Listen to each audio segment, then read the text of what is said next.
ಆತ್ಮೀಯರೇ, ಶುಭವಾಗಲಿ ತಮಗೆ. ಸಿದ್ಧಾರೂಢರು ಜಾಗೃತ ದೇವರು. ತಾವು ಮನಸ್ಸಿನಲ್ಲಿ ಅಂದುಕೊಂಡದ್ದನ್ನು ಖಂಡಿತ ಈಡೇರಿಸುತ್ತಾರೆ. ಆದರೆ ಅದಕ್ಕಾಗಿ ತಮ್ಮಲ್ಲಿ ಶ್ರದ್ಧೆ ಮತ್ತು ಭಕ್ತಿ ಬೇಕಾಗಿದೆ. ಆದ್ದರಿಂದ ಸಿದ್ಧಾರೂಢರ ಈ ಚರಿತ್ರೆಯ ಬಗ್ಗೆ ಈ ಒಂದು ವಿಡಿಯೋದಲ್ಲಿ ಹೇಳುತ್ತಿರುವೆನು. ಆತ್ಮೀಯರೇ, ಸಿದ್ಧಾರೂಢರ ಕಥಾಮೃತವನ್ನು ಓದುವುದರಿಂದ ನಾನು ನನ್ನ ಆಸೆಗಳನ್ನೆಲ್ಲ ಈಡೇರಿಸಿಕೊಂಡಿರುವೆನು ಮತ್ತು ನನ್ನ ಜೀವನದಲ್ಲಿ ಶಾಂತಿ ನೆಮ್ಮದಿ ನೆಲೆಸಿದೆ. ಅದೇ ತೆರನಾಗಿ ತಾವೂ ಸಹ ತಮ್ಮ ಆಸೆಗಳನ್ನು ಈಡೇರಿಸಿಕೊಂಡು ನೆಮ್ಮದಿಯ ಜೀವನ ಸಾಗಿಸಬೇಕಾಗಿದೆ. ಅದಕ್ಕಾಗಿ ಅವರ ಮಹಾತ್ಮೆಯನ್ನು ತಿಳಿಯಲೇಬೇಕು. ಆ ಮಹಾತ್ಮೆಯನ್ನು ತಾವು ದಿನನಿತ್ಯ ಪಠಿಸಬೇಕು.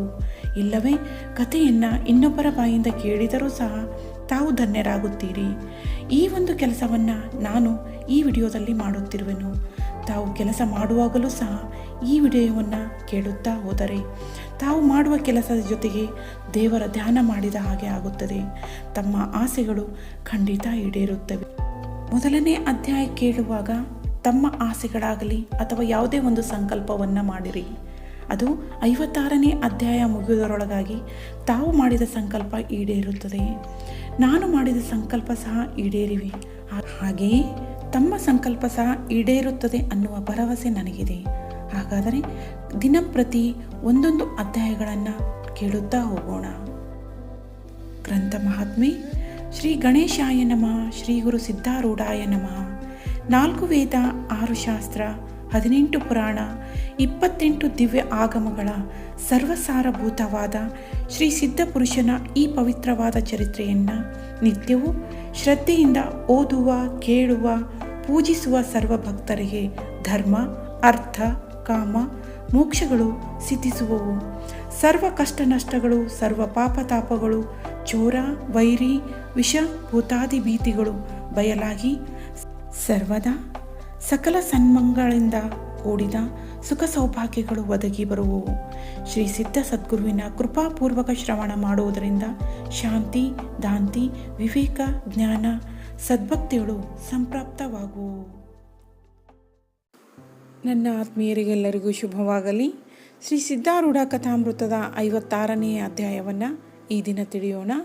ಶ್ರೀ ಸಿದ್ಧಾರೂಢ ಸದ್ಗುರುರಾಯನ ಭಕ್ತರ ಮೇಲೆ ಅತ್ಯಂತ ದಯಾವಂತನಾಗಿರುವನು. ಆತನ ಪಾದವನ್ನು ಹಿಡಿಯುವುದರಿಂದ ಸರ್ವ ವಿಘ್ನಗಳು ಪರಿಹಾರವಾಗುವು. ಆತನೇ ಪ್ರೇಮವನ್ನು ಅಂತರ್ಯದೊಳಗೆ ತುಂಬಿ ಕೈಯಲ್ಲಿ ಲೇಖನಿಯನ್ನು ಕೊಟ್ಟು ಪ್ರೇಮ ಕಣಿಯನ್ನು ತೆರೆದು ಗ್ರಂಥ ಬರೆಸಲಿಕ್ಕೆ ಆರಂಭಿಸಿದನು. ಈ ಅದ್ಭುತ ಗ್ರಂಥವನ್ನು ಈ ಅಧ್ಯಾಯದಲ್ಲಿ ಸಮಾಪ್ತಿ ಮಾಡಬೇಕೆಂದು ದಯಾಳುವಾದ ಸದ್ಗುರುನಾಥನು ಹೃದಯದಲ್ಲಿ ಪ್ರೇರೇಪಿಸಿರುತ್ತಾನೆ. ಭಕ್ತಿ, ವೈರಾಗ್ಯ ಮತ್ತು ಜ್ಞಾನಭರಿತವಾಗಿಯೂ ಅತ್ಯಂತ ಸದ್ಗುರು ಪ್ರೇಮದಿಂದ ತುಂಬಿರುವಂಥದ್ದಾಗಿಯೂ ಇರುವ ಈ ಗ್ರಂಥವನ್ನು ಸ್ವತಃ ಗುರುರಾಜನೇ ಬರೆದಿರುವನು. ಲೇಖಣಿ ಬರೆದದ್ದೆಂದು ಯಾರು ಹೇಳುವರು? ಅಂತಹ ಲೇಖಣಿಯಂತೆ ನಾನು ಆತನ ಕೈಯಲ್ಲಿರುವೆನು. ಆದ್ದರಿಂದಲೇ ಈ ಗ್ರಂಥವು ಇಷ್ಟು ಸುಂದರವಾಗಿ ಅತಿ ತ್ವರೆಯಿಂದ ಸಿದ್ಧವಾಯಿತು. ಇಲ್ಲದಿದ್ದರೆ ಜಡ ಮತ್ತು ಅಲ್ಪಮತಿಯಾಗಿಯೂ ಭಕ್ತಿ ಪ್ರೇಮರಹಿತನಾಗಿಯೂ ಸಂಸಾರ ವಿಷಯಗಳಲ್ಲಿ ಅಖಂಡ ತೊಡಕಿನಾಗಿರುವನಾಗಿಯೂ ನಿತ್ಯ ಅಜ್ಞಾನ ಸ್ಥಿತಿಯಲ್ಲಿರುವನಾಗಿಯೂ ಇರುವ ನನ್ನಿಂದ ಈ ಗ್ರಂಥವು ಹೇಗೆ ಸಿದ್ಧಿಸಿತು? ಇಂತಹ ನನ್ನನ್ನು ನಿಮಿತ್ತ ಮಾಡಿ ಸದ್ಗುರುರಾಯನೇ ಗ್ರಂಥವನ್ನು ರಚಿಸಿರುವನು. ಸದ್ಗುರುವಿನ ಕಾರ್ಯಗಳು ಅದ್ಭುತವಾದವುಗಳು. ಅವುಗಳ ಪೈಕಿ ಇದೊಂದು ಅತ್ಯದ್ಭುತವಾದದ್ದು. ನನ್ನ ಕೈಯಿಂದಾದರೂ ಹೇಗೆ ಗ್ರಂಥ ಬರೆಸಿದನೆಂಬುದು ನನಗೆ ಬಹಳ ಚಮತ್ಕಾರ ಕಾಣಿಸುವುದು. ಇರಲಿ, ದಯಾಳುವಾದ ಆ ಸದ್ಗುರುನಾಥನು ಭಕ್ತರ ಮೇಲೆ ಬಹು ಪ್ರೇಮವುಳ್ಳವನಾಗಿದ್ದು ಅವರನ್ನು ಸುಲಭವಾಗಿ ತಾರಿಸುವ ಉದ್ದೇಶದಿಂದ ಪವಿತ್ರವಾದ ಗ್ರಂಥವನ್ನು ಬರೆದಿರುವನು. ಅವನು ಕೃಪಾಸಾಗರನೇ ಇದ್ದು ಆತನದಲ್ಲಿ ಪ್ರೇಮದ ತೆರೆಗಳೇ ಬರುತ್ತಿರುವವು. ಅವುಗಳೊಳಗೆ ಯಾರು ಮುಳುಗುವರೋ ಅವರು ಅಮರರಾಗುವರು. ಭಕ್ತರಿಗೆ ಅತ್ಯಂತ ಪವಿತ್ರವಾದ ಆತನ ಈ ಮನೋಹರವಾದ ಚರಿತ್ರವು ಶ್ರವಣ ಮಾತ್ರದಿಂದ ಶ್ರೋತೃ ಜನರ ವಕ್ತನನ್ನು ಕುರಿತು ಅನ್ನುತ್ತಾರೆ. ಬಹು ದಿವಸ ಗ್ರಂಥವನ್ನು ಶ್ರವಣ ಮಾಡಿದೆವು. ಆದರೆ ಪ್ರಮಾದ ದೋಷದಿಂದ ಅದರೊಳಗಿನ ಕೆಲವು ಅಂಶ ಮರೆತಿರುವುದು. ಮತ್ತೆ ಕೆಲವು ಮನೋಹರವಾದ ಕಥೆಗಳನ್ನು ನಾವು ಶ್ರವಣ ಮಾಡಲಿಲ್ಲ. ಅವುಗಳನ್ನೆಲ್ಲ ಈಗ ಸಂಕ್ಷೇಪ ರೀತಿಯಿಂದ ನಮಗೋಸ್ಕರ ಹೇಳತಕ್ಕದ್ದು ಎಂದನ್ನುವರು. ಈ ಪ್ರಕಾರ ಜನರ ವಚನಗಳನ್ನು ಕೇಳಿ ವಕ್ತನು ಬಹು ಸಂತೋಷದಿಂದ ಈ ಚರಿತ್ರ ಸಾರವನ್ನು ತೆಗೆದು ಇಲ್ಲಿ ಸಂಕ್ಷೇಪವಾಗಿ ಹೇಳುವನು. ಹೇ ಶ್ರೋತಾ ಜನರುಗಳಿರ, ಶ್ರವಣ ಮಾಡಿರಿ. 1ನೇ ಅಧ್ಯಾಯದಲ್ಲಿ ಗುರುದೇವತಾ ವಂದನವನ್ನು ಮಾಡಿ ಚತುರ್ವಿಧಿ ಅಧಿಕಾರಗಳ ಲಕ್ಷಣಗಳನ್ನು ನಿರೂಪಿಸಲ್ಪಟ್ಟಿದೆ. 2ನೇ ಅಧ್ಯಾಯದಲ್ಲಿ ಸಿದ್ಧ ಜನ್ಮವು ವಿಚಿತ್ರವಾದ ಬಾಲಕ್ರೀಡೆಯನ್ನು ತೋರಿಸಿ ಜನರಿಗೆ ಬೋಧಿಸಿದ್ದು ನಿರೂಪಿಸಿರುತ್ತದೆ. 3ನೇ ಅಧ್ಯಾಯದಲ್ಲಿ ಸಿದ್ಧರು ಭೀಮ ಮತ್ತು ಸೋಮನ ಕೂಡ ಗುರುಶೋಧನೆಗೆ ಹೋದಾಗ ಅವರಿಬ್ಬರು ಬಹಳ ಶ್ರಮಪಟ್ಟು ಸಿದ್ಧರನ್ನು ಬಿಟ್ಟು ಮನೆಗೆ ತಿರುಗಿ ಹೋದರು ಎಂಬ ತಿಳಿಸಿರುತ್ತದೆ. 4ನೇ ಅಧ್ಯಾಯದಲ್ಲಿ ಸಿದ್ಧರು ಗಜದಂಡ ಗುರುಗಳ ಸೇವೆ ಮಾಡಿದ್ದು, ವಾದದಲ್ಲಿ ಸುಬ್ಬಯ್ಯ ಶಾಸ್ತ್ರಿಯನ್ನು ಖಂಡಿಸಿದ್ದು, ಗುರುಗಳು ಸಿದ್ಧಾರೂಢ ಎಂಬ ಈ ನಾಮವನ್ನು ಕೊಟ್ಟದ್ದು ಕಥಿಸಿರುವುದು. 5ನೇ ಅಧ್ಯಾಯದಲ್ಲಿ ಸಿದ್ಧಾರೂಢರು ತೀರ್ಥಯಾತ್ರೆಗೆ ಹೋದದ್ದು, ಚಿಂತಾಮಣಿ ಆಶ್ರಮದಲ್ಲಿ ವೇದಾಂತ ಬೋಧಿಸಿದ್ದು, ಕರ್ಮಠ ಬ್ರಾಹ್ಮಣನಿಗೆ ಚಾಂಡಾಲತ್ವ ತೋರಿಸಿದ್ದು, ಉಪಾಸನಾ ಕ್ರಮ ವಿವರಿಸಿದ್ದು ಹೇಳಿರುತ್ತದೆ. 6ನೇ ಅಧ್ಯಾಯದಲ್ಲಿ ಪಿಚ್ಚಂಡಯ್ಯ ಮತ್ತು ಮಲಯನಾಥ ಇವರಿಗೆ ಬ್ರಹ್ಮಾತ್ಮೈಕ್ಯತೆಯನ್ನು ಬೋಧಿಸಿದ್ದು ಮತ್ತು ಮಹಾಕಾವ್ಯಾರ್ಥವನ್ನು ದೀಕ್ಷಿತನಿಗೆ ತಿಳಿಸಿ ಆತನ ಶಂಕಾ ನಿರಸನ ಮಾಡಿದ್ದು ನಿರೂಪಿಸಿರುತ್ತದೆ. 7ನೇ ಅಧ್ಯಾಯದಲ್ಲಿ ಗೋಕರ್ಣ ಕ್ಷೇತ್ರದೊಳಗೆ ಸಿದ್ಧನಾಥರು ರಮ್ಯ ಲೀಲಾ ಮಾಡಿದ್ದು ಮತ್ತು ಸಾಧುಗಳ ಮುಖದಿಂದ ಪರಮಾತ್ಮನು ತೃಪ್ತಿ ಹೊಂದುತ್ತಾನೆ ಎಂಬುದು ಸರ್ವರಿಗೂ ಬೋಧಿಸಿದ್ದು ಕಥಿಸಿರುವುದು. 8ನೇ ಅಧ್ಯಾಯದಲ್ಲಿ ಕಾಶಿ ಕ್ಷೇತ್ರದಲ್ಲಿ ನ್ಯಾಯಶಾಸ್ತ್ರಿಗಳ ವಾದವನ್ನು ಸಿದ್ಧರು ನಿವಾರಿಸಿ ಪಂಚಕೋಶ ಯಾತ್ರೆಯನ್ನು ಪೂರ್ಣ ಮಾಡಿ ಸಾಹುಕಾರನ ಮನೆಯಲ್ಲಿ ಆತನಿಗೆ ಬೋಧಿಸಿದ್ದು ಹೇಳಿರುವುದು. 9ನೇ ಅಧ್ಯಾಯದಲ್ಲಿ ಸುರಸವಾದ ಬಿಂಬ ಪ್ರತಿಬಿಂಬ ವಿಚಾರವನ್ನು ಬೈರಾಗಿಗೆ ತಿಳಿಸಿ ಸಿದ್ಧರು ಮಾರವಾಡಿಯ ರೋಗವನ್ನು ನಿವಾರಿಸಿ ಆತನಿಗೆ ಬದುಕಿಸಿದ್ದನ್ನು ನಿರೂಪಿಸಿರುತ್ತದೆ. 10ನೇ ಅಧ್ಯಾಯದಲ್ಲಿ ಸಿದ್ಧರು ಅಭಿಚಾರ ಕ್ರಮಗಳಲ್ಲಿ ಪ್ರವರ್ತನಾದ ಬ್ರಾಹ್ಮಣನಿಗೆ ಅವನು ಬಿಡಿಸಿ ವೈದಿಕ ಕರ್ಮಗಳಲ್ಲಿ ಪ್ರೇರೇಪಿಸಿದ್ದು ಮತ್ತು ವಿಜಾಪುರದಲ್ಲಿ ಬಹಳ ದುಃಖ ಸಹಿಸಿದ್ದು ಕಥಿಸಿರುತ್ತದೆ.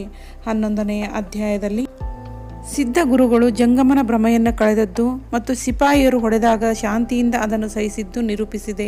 12ನೇ ಅಧ್ಯಾಯದಲ್ಲಿ ಸಿದ್ಧ ಗುರುವರನ್ನು ಹುಬ್ಬಳ್ಳಿಯಲ್ಲಿ ನಾನಾ ಲೀಲಾ ತೋರಿಸಿದ್ದು ಮತ್ತು ದುಷ್ಟರು ಬಹುಪ್ರಕಾರವಾಗಿ ದುಃಖ ಕೊಟ್ಟಾಗ ಅದ್ಭುತ ಶಾಂತಿಯನ್ನು ಪ್ರಕಟಿಸಿದ್ದು ಹೇಳಿದೆ. 13ನೇ ಅಧ್ಯಾಯದಲ್ಲಿ ಭಕ್ತ ಜನರು ಸದ್ಗುರುಗಳನ್ನು ರಥದಲ್ಲಿ ಕೂಡಿಸಿ ಉತ್ಸವ ಮಾಡಿಸಿದ್ದು ಮತ್ತು ಕಬೀರದಾಸನೆಂಬ ಶಿಷ್ಯನಿಗೆ ಬ್ರಹ್ಮಜ್ಞಾನವನ್ನು ಬೋಧಿಸಿದ್ದು ನಿರೂಪಿಸಿರುತ್ತದೆ. 14ನೇ ಅಧ್ಯಾಯದಲ್ಲಿ ಹರಿಹರ ಮತ್ತು ಸರಸ್ವತಿ ಇವರನ್ನು ವ್ಯಾಘ್ರದಿಂದ ಸದ್ಗುರುಗಳು ರಕ್ಷಿಸಿರುವರು. ಅವರ ಸದ್ಗುರುಗಳು ಬಳಿಗೆ ಬಂದು ಆತನನ್ನು ಪ್ರೇಮದಿಂದ ಸ್ತುತಿಸಿದ್ದನ್ನು ಹೇಳಿರುತ್ತದೆ. 15ನೇ ಅಧ್ಯಾಯದಲ್ಲಿ ರೂಪಕೃಷ್ಣ ಭಾಗ್ಯವತಿ ಬಾಯಿ ಇವರ ಪುತ್ರನಿಗೆ ಗ್ರಂಥಿ ರೋಗವು ಆದ ಸಮಯದಲ್ಲಿ ಆ ಸ್ಥಾನಕ್ಕೆ ಸದ್ಗುರುನಾಥನು ಬಂದು ಹುಡುಗನಿಗೆ ಆರೋಗ್ಯವನ್ನುಂಟು ಮಾಡಿದ್ದನ್ನು ಕಥಿಸಿರುತ್ತದೆ. 16ನೇ ಅಧ್ಯಾಯದಲ್ಲಿ ಯಾವ ಹುಡುಗನಿಗೆ ಕಾಲಿಗೆ ಸರ್ಪವು ಸುತ್ತಿ ದಂಶ ಮಾಡುತ್ತಿತ್ತೋ ಅವನನ್ನು ಸದ್ಗುರು ಬಿಡಿಸಿ ಅವನ ಗಾಯವನ್ನು ನಿರ್ವಿಷ ಮಾಡಿದನು. 17ನೇ ಅಧ್ಯಾಯದಲ್ಲಿ 4 ಮಂದಿ ಅಯ್ಯನವರು ಗುರುನಿಂದ ಮಾಡುತ್ತಲೇ ಅವರ ಲಿಂಗಗಳು ಹರಣವಾದವು. ಆಗ ಸದ್ಗುರುಗಳಿಗೆ ಶರಣು ಹೋದ ಕೂಡಲೇ ಅವರು ಆ ಲಿಂಗಗಳನ್ನು ತೆಗೆದುಕೊಟ್ಟರು. 18ನೇ ಅಧ್ಯಾಯದಲ್ಲಿ ಪೂರ್ವ ಜನ್ಮದಲ್ಲಿ ವ್ಯಾಘ್ರನಾಗಿದ್ದು ಸತ್ಸಂಗ ಯೋಗದಿಂದ ನರನಾಗಿ ಹುಟ್ಟಿದ ಗುರಪ್ಪನ ಚರಿತ್ರವು ನಿರೂಪಿಸಿರುತ್ತದೆ. 19ನೇ ಅಧ್ಯಾಯದಲ್ಲಿ ಭವಿಷ್ಯ ಕಥನ ಬೆನಕಪ್ಪನ ಪತ್ನಿಗೆ ರಕ್ಷಿಸಿದ್ದು ಜೀವಪ್ಪನ ಕುರುಡಾದ ನೇತ್ರಗಳು ಸದ್ಗುರು ಹಸ್ತ ಸ್ಪರ್ಶದಿಂದ ದೃಷ್ಟಿಯುಕ್ತವಾದದ್ದು ಇವೆಲ್ಲ ಕಥಿಸಿರುತ್ತದೆ. 20ನೇ ಅಧ್ಯಾಯದಲ್ಲಿ ಭಕ್ತ ಸಾತಪ್ಪನ ಮೈಮೇಲೆ ಉಷ್ಣ ಘೃತವು ಸಿಡಿದು ಮೂರ್ಛಾಗತನಾಗಿ ಬಿದ್ದಿರುವಾಗ ಸದ್ಗುರುವು ಆತನನ್ನು ಸ್ವಸ್ಥ ಮಾಡಿದನು. 21ನೇ ಅಧ್ಯಾಯದಲ್ಲಿ ಸಿದ್ಧರನ್ನು ಪೂಜಿಸಬೇಕೆಂದು ಕೃಷ್ಣಾಬಾಯಿಯು ಹೇಳಲು ಪತಿಯಾದ ರಾಮನಾಥನಿಗೆ ಅದು ಮನಸ್ಸಿಗೆ ಬಾರದೇ ಇದ್ದಾಗ ಆತನು ಸರ್ವಮೂರ್ತಿಗಳು ಸಿದ್ಧಾರೂಢ ರೂಪನಾಗಿರುವುದನ್ನು ಕಂಡನು. 22ನೇ ಅಧ್ಯಾಯದಲ್ಲಿ ಮುರುಕಿಬಾವಿ ಗ್ರಾಮದಲ್ಲಿ ಬಹುವೈಭವದಿಂದ ಸದ್ಗುರು ಚಿತ್ರದ ಪೂಜೆಯಾಗುತ್ತಿರುವಾಗ ಭಕ್ತರ ಪ್ರಾರ್ಥನೆಯಿಂದ ಸದ್ಗುರು ಪ್ರತ್ಯಕ್ಷನಾದನು. 23ನೇ ಅಧ್ಯಾಯದಲ್ಲಿ ರಾಮರಾಯನಿಗೆ ಸಿದ್ಧರು ಸ್ವಪ್ನದಲ್ಲಿ ಅಭಯವನ್ನು ಕೊಟ್ಟರು. ಸಂತರ ನಡುವೆ ಸದ್ಗುರುಗಳು ಕುರಿತು ಉಣ್ಣುವುದನ್ನು ಕಂಡು ಸರ್ವರು ಆಶ್ಚರ್ಯಪಟ್ಟು ಅವರನ್ನು ಪೂಜಿಸಿದರು. 24ನೇ ಅಧ್ಯಾಯದಲ್ಲಿ ಗುರವ್ವ ಎಂಬುವಳು ಅನ್ನವಿಲ್ಲದೆ ಮಕ್ಕಳು ಸತ್ತ ದುಃಖದಿಂದ ಬಾವಿಯೊಳಗೆ ಹಾರುವಾಗ ಸದ್ಗುರು ಬಂದು ಬಿಡಿಸಿ ಅವರನ್ನು ಆಶೀರ್ವಾದದಿಂದ ಶ್ರೀಮಂತರನ್ನಾಗಿ ಮಾಡಿದನು. 25ನೇ ಅಧ್ಯಾಯದಲ್ಲಿ ಬಸವಣ್ಣಗೆ ಅಭಿಮಾನ ಬಂದಿರುವಾಗ ಆತನು ಸರ್ವಸಹರಣವಾಯಿತು. ಭಕ್ತ ಹುಟ್ಟಿದ ತರುವಾಯ ಬಂದಿಖಾನೆಯೊಳಗಿಂದ ಸದ್ಗುರು ಬಿಡಿಸಿದನು. 26ನೇ ಅಧ್ಯಾಯದಲ್ಲಿ 6 ಮಂದಿ ಯವನರು ಬಂದು ಯಥೇಷ್ಟ ತಾಡನ ಮಾಡಿದರು. ಭಕ್ತರ ಅಗ್ರದೆಶೆಯಿಂದ ಸದ್ಗುರುಗಳು ರಥಾರೋಹಣವನ್ನು ಮಾಡಿದರು. 27ನೇ ಅಧ್ಯಾಯದಲ್ಲಿ ನೀರಿಲ್ಲ, ಉತ್ಸವ ಬೇಡವೆಂದು ಸದ್ಗುರುಗಳಂದಾಗ ಭಕ್ತರು ನೀರು ತರುವ ಕಷ್ಟ ಸಹಿಸಲಿಕ್ಕೆ ಸಿದ್ಧರಾದರು. ಆಗ ಸದ್ಗುರುಗಳು ಮೇಘ ವಿದ್ಯಾ ಉಪಾಸನೆ ಮಾಡಿ ಮಳೆ ತರಿಸಿದರು.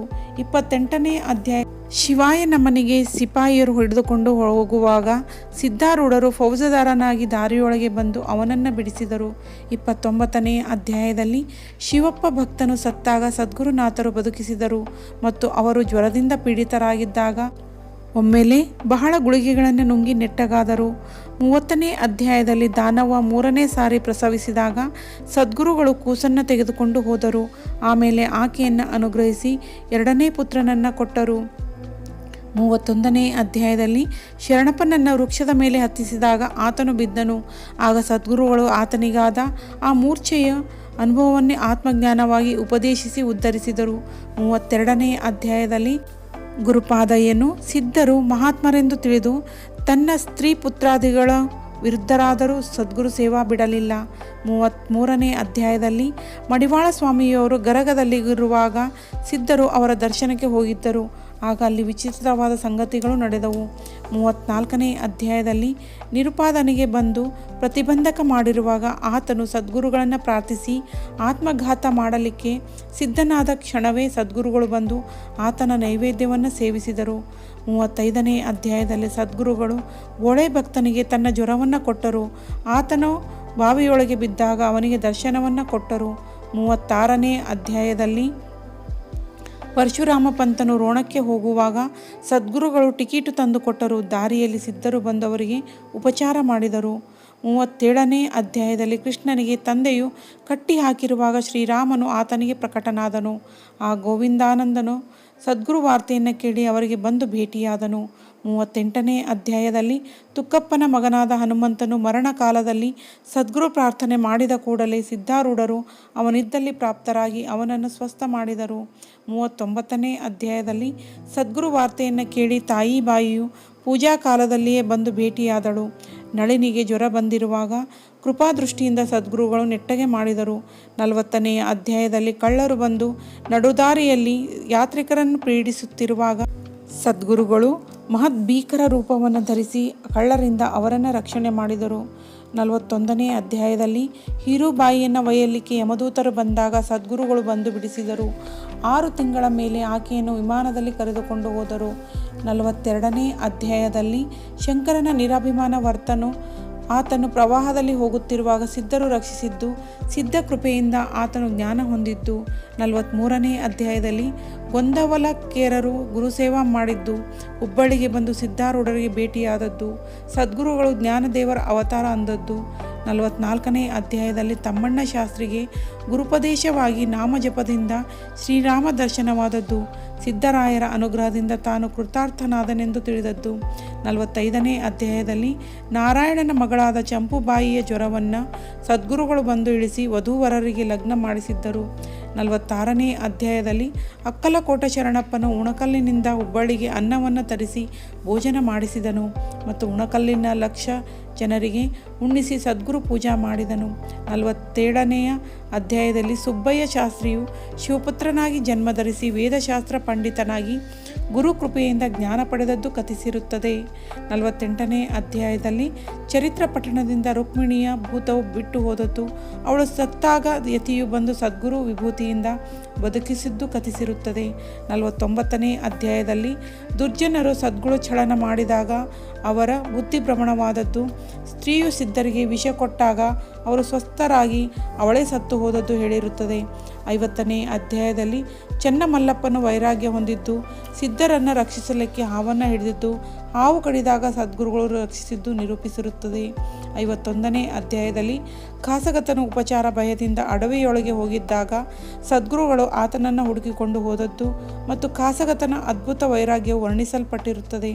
52ನೇ ಅಧ್ಯಾಯದಲ್ಲಿ ವಿರಕ್ತನಾದ ನಿರ್ವಾಣಪ್ಪನು ಸದ್ಗುರುಗಳಿಗೆ ವಾಸನಾಕ್ಷಯವನ್ನು ವಿಚಾರಿಸಿದಾಗ ವಾಸನಾ ನಾಶ ಮಾಡುವಂಥ ಆತ್ಮಜ್ಞಾನವನ್ನು ಅವರು ಉಪದೇಶಿಸಿದ್ದು. 53ನೇ ಅಧ್ಯಾಯದಲ್ಲಿ ಲಕ್ಷ್ಮೀಬಾಯಿಯು ಮುಳುಗುವ ಹಡಗದಲ್ಲಿರುವಾಗ ಸದ್ಗುರುವನ್ನು ಪ್ರಾರ್ಥಿಸಿ ಕರೆದ ಕೂಡಲೇ ಆತನು ದೋಣಿಯನ್ನು ತೆಗೆದುಕೊಂಡು ಬಂದು ಅವಳನ್ನು ರಕ್ಷಿಸಿತು. 54ನೇ ಅಧ್ಯಾಯದಲ್ಲಿ ಸದ್ಗುರುಗಳು ಕಾಲ ಮಾಡಿದ್ದು, ಶಿವಪಾರ್ವತಿ ಸಂವಾದವು ಕಾಲ ಪ್ರಸಾದದಿಂದ ಶರಣಾಗತನ ಕುಷ್ಠವನ್ನು ಪರಿಹರಿಸಿದ್ದು ಮತ್ತು ನೀರು ಶುದ್ಧ ಮಾಡಿ ಶಿಷ್ಯರಿಗೆ ಕುಡಿಸಿದ್ದು ನಿರೂಪಿಸಿದೆ. 55ನೇ ಅಧ್ಯಾಯದಲ್ಲಿ ಸಮಗ್ರ ಗ್ರಂಥದ ಸಾರವು ಶ್ರೋತಾ ಜನರಿಗೋಸ್ಕರ ನಿರೂಪಿಸಲ್ಪಟ್ಟಿರುತ್ತದೆ. ಅಂತಃಕರಣವು ಪ್ರಸನ್ನವಿರುವಾಗ ಈ ಚರಿತ್ರವನ್ನು ಪಠಿಸತಕ್ಕದ್ದು. ಇದರೊಳಗಿನ ಲಕ್ಷ್ಯಾರ್ಥವನ್ನು ಹೃದಯದೊಳಗೆ ಇಟ್ಟುಕೊಳ್ಳುವುದರಿಂದ ವಿಷಯಾತೀತವಾದ ಸುಖವು ಪ್ರಾಪ್ತವಾಗುವುದು. ಸಪ್ತಾಹ ಓದುವ ಕ್ರಮವನ್ನು ಯಥಾಪ್ರಕಾರ ನಿಮಗೆ ಹೇಳುವೆನು. ಪ್ರಥಮ ದಿವಸದಲ್ಲಿ 8 ಅಧ್ಯಾಯಗಳನ್ನು ಪಠಿಸತಕ್ಕದ್ದು. 2ನೇ ದಿನ 16ನೇ ಅಧ್ಯಾಯದವರೆಗೆ ಓದಬೇಕು. 3ನೇ ದಿವಸ 24, 4ನೇ ದಿನ 32 ಪೂರ್ಣ ಮಾಡಬೇಕು. 5ನೇ ದಿನ 40, 6ನೇ ದಿವಸ 48ನೇದರ ಪರ್ಯಂತ ಓದಿ 7ನೇ ದಿವಸ 56 ಅಧ್ಯಾಯಗಳನ್ನು ಪಠಿಸಿ ಪೂರ್ಣ ಮಾಡಬೇಕು.